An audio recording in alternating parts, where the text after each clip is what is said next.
Thank you. Okay, now I'll start the but this story today that we had for Gospel Story reminded me of, it's a story of faith, and I started thinking about these 3 points: engaging, entrusting, and expressing. Jairus is an interesting character. He's the leader of the synagogue, we're told. We're also told that Jesus was coming back from the other side of the Sea of Galilee. If you look up the story before this in the Bible, you'll find that he was over on the eastern shore in the Decapolis area, which was a pagan area. And he was healing a demon, a man possessed with a demon. It's the one where the swine run over the cliff, and the demon goes into the swine. Anyway, he's coming back then to Capernaum on the northern shore, Jewish territory. We know that Jesus taught in that synagogue in Capernaum when he was younger. Now he's not welcome in the synagogue because he's what he's been talking and preaching and the healing he's been doing. So think of what it meant for a guy like Jairus to come and humble himself on his knees before Jesus. It was incredible. William Barclay, the great Scottish theologian, tells us that in his view, Jairus had to give up 3 things. He had to give up his prejudices. Now I think some of these people I talked to at the grocery store, and let me just put a disclaimer in here. I'm in no way disparaging anybody's personal faith life, personal prayer life, Bible study, meditation with God. That's an absolute essential aspect of a life of faith. But is that enough? I think sometimes there's a prejudice that these people have to overcome to walk through that door. Either they've had a bad experience with church, or they assume that they know what church is all about. And they don't know any of you, so they don't know anything about what church is all about. But Jairus had to overcome prejudice. He had to overcome the advice of his friends. When Jesus turns aside to help the woman, and word comes the daughter's dead, what did the guy say? Oh, don't bother him anymore. This was a foolish thing to do, Jairus. Get back over here. He also had to overcome his pride. I think those are both aspects of what keeps people out of church, what keeps people from engaging their faith and their faith journey. I can do it. I don't need the church to help me do it. I'll get through this. We're in Vale. Well, Edwards, but you know what I mean. Everybody here is a type A personality. Everybody can do it on their own. Their pride keeps them from saying, well, maybe I do need to engage my faith. Let's look a minute at the woman. What was she doing there? She had absolutely no business being there. She was ritually unclean. By touching even Jesus' garment, she makes him ritually unclean. She shouldn't have been in that crowd. If anybody touched her, they would become unclean. What was she doing there? She had no business there. And yet, something propelled her toward Jesus. Something propelled her. Her faith took her toward Jesus. She was healed. But then when Jesus turned around and said, "Who touched me?" did she slink away in the crowd? Oh, I'm sorry, I shouldn't have been here. Let me go back where I should belong. No, she turned around and she came to him and did what? What did I say? She told the whole truth. She confessed everything to him. Now look at those 2 characters, what happened to them in this story. They were both propelled by something. Their faith moved them to action and response. Are you engaging your faith? Are you responding to God's gift of grace and to Jesus' call for salvation? Are you responding to that? Secondly, are you entrusting your life to your faith? Do you trust Jesus to guide you? Now I know these people say to me, I'd go to church, but the church is responsible for more murders and war casualties than any other institution in the whole world. I don't like the church. Oh, really? Well, then the church will tell me how to live. How many think it's true the church is going to tell you how to live? Really? We're darn right we are. Jesus told you, love God above everything else, and love your neighbor as yourself. He made it very succinct. He didn't make it a whole long laundry list of do's and don'ts, but he did tell you how to live your life. And the church will tell you how to live your life. If I stand up here, Mark comes up here and says, oh no, I'm not going to tell you how to live your life. These are all suggestions. They're not. What did Jesus call those two? Love your God above everything else, and is what? The greatest commandment. And the second, next commandment, love your neighbor as yourself. So yes, the church will tell you how to live, but you need to entrust, to mature in your faith, you need to entrust your life to that faith. Now, when I walked in to the Cripple Creek High School,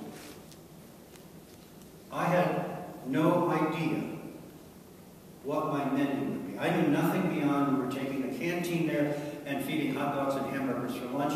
We didn't know how long we were going to be there. I didn't know what my menu was. I didn't know where, as I said, my supply chain, no U.S. food truck is going to show up, Dan says. I know they promised it to me, but don't plan on it.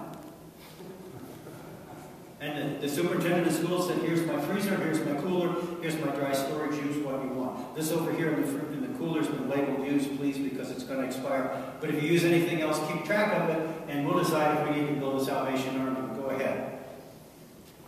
So dinner the first night was like, what's that say on that box? 40 pounds, fully cooked diced chicken. Okay, let's take that one. We make something out of that. That sounds good. Okay, I'm really good at doing this. No. By one night later, I'm laying awake at about 3 in the morning saying, oh God, what am I going to serve for breakfast next day? I need to be 3 days out of this. Jairus was the same way. Jairus wanted to see the end of the story. I want to know my daughter's going to live. Jesus said what? Don't fear, only believe. So at 3 in the morning, I said a prayer. I said, God, give me some inspiration in what I can do with menu, even though I don't know what I'm going to have to work with. You have to entrust your life that it's going to work out. Faith. There are many obstacles to that faith.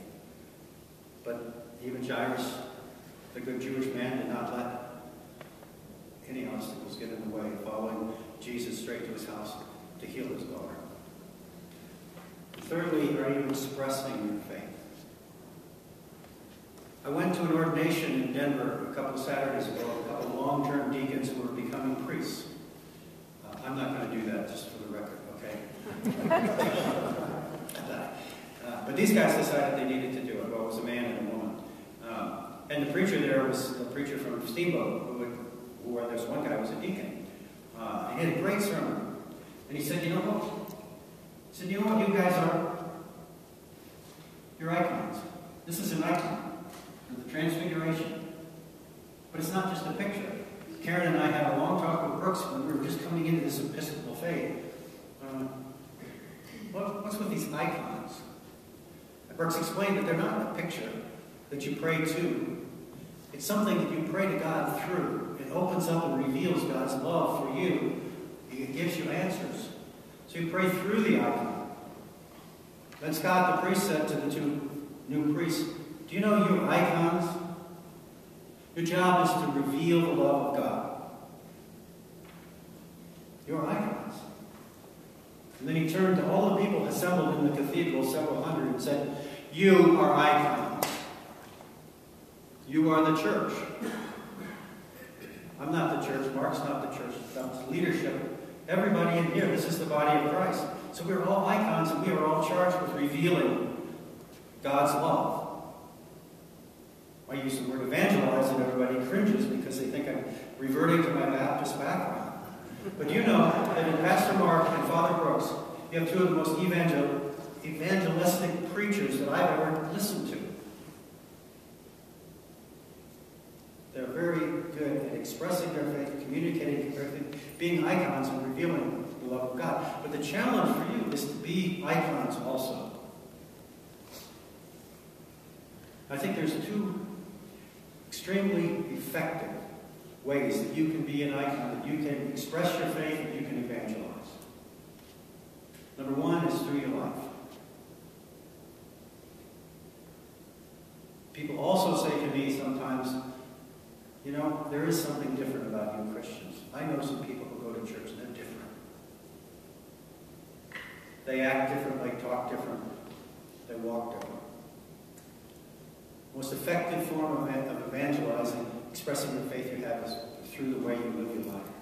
Going right back to point number 2, entrusting yourself and your life to that faith. And following those commandments of Jesus.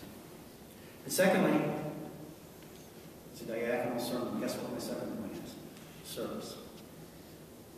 Through serving others, you reveal the love of Christ.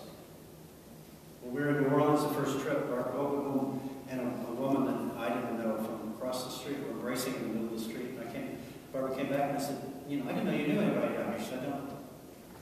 She simply came up to say thank you for being here. The ministry of the presence.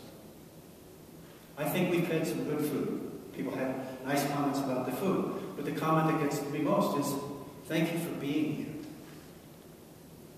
The Hefners are sitting over here. They just came back from Michigan. Before that, they were with us for a week in Minot, where we helped drive home and rebuild a home for a lovely woman who will have a better chance of getting back in her home sooner because of those efforts. Our churches are always engaged in service.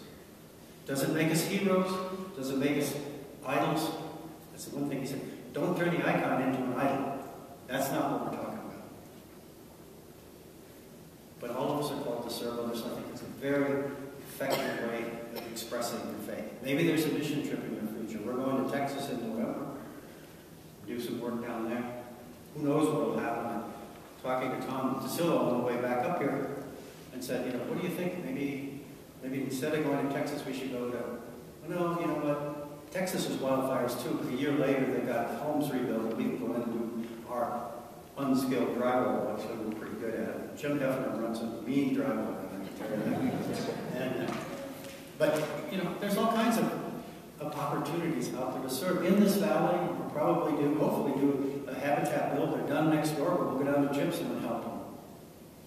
And a very effective way of expressing your faith is through the service that all of us render to the community. I know there are many of you who are involved in service. I don't even know what you're doing. Keep it up. So, where am I? Do I have an answer for the person in the grocery store?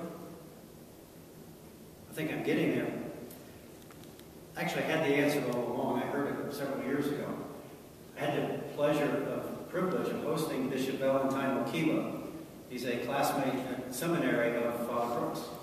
And he was here visiting us. And Karen and I hosted him in our home. And he was here several days, and Father Walter would pick him up and take him somewhere. Brooks would pick him up. We had one afternoon where it was free, and I'm like, gee, would you like me to show you Beaver Creek? Sure. So I'm driving Bishop Valentine around Beaver Creek. Had a moment of, just kind of a side note, had a moment of like, oh, Bishop, we just raised $20,000 for you to build your own home, and I'm showing you multi-million-dollar homes. This is a little strange. You know? He said, oh, don't worry about it, Steve. That's just the way the world is. I know that.